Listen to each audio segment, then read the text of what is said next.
Good evening, and welcome to this discussion on the fundamental nature of obligation, or the lack thereof, as it arises from existence itself. This question has long occupied the minds of philosophers, moralists, and existentialists alike, forming the foundation of debates about ethics, duty, and personal freedom. To begin, let us consider the claim that obligation is inherent in existence. From the moment an individual enters the world, they find themselves embedded within a network of relationships, familial, social, and environmental. To some, this interconnectedness suggests an unavoidable responsibility. The mere act of living necessitates reliance on others, and thus, reciprocation becomes a reasonable expectation. Proponents of this view argue that responsibility is not chosen but rather thrust upon the individual by the nature of being. It follows that to exist is to have obligations, to oneself, to others, and to the structures that sustain existence. On the other hand, one might argue that obligation is not intrinsic but instead a construct imposed by society and culture. From this perspective, existence itself is neutral, free of any inherent demands.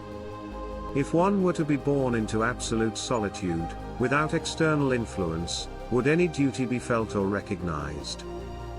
Many would assert that obligation is not a feature of existence but a learned behavior, shaped by the norms and expectations of human civilization.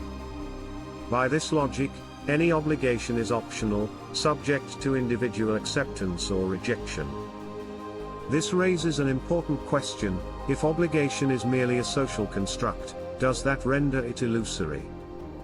Some would say yes, contending that all forms of duty are artificial, useful only insofar as they serve the interests of those who create them.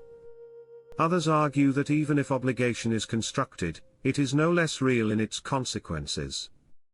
Societal cooperation, moral duty, and even personal responsibility may not be dictated by nature, but they remain powerful forces shaping human existence. Whether chosen or imposed, obligation influences action and thus cannot be ignored.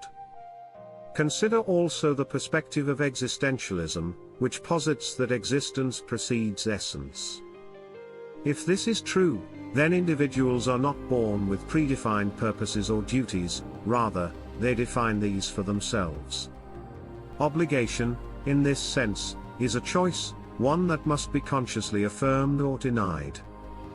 Some take this to mean that rejecting imposed duties is an act of personal freedom, while others interpret it as a call to take ownership of self-defined responsibility. Ultimately, the question of whether obligation is an inherent aspect of existence or a construct of human interaction remains unsettled.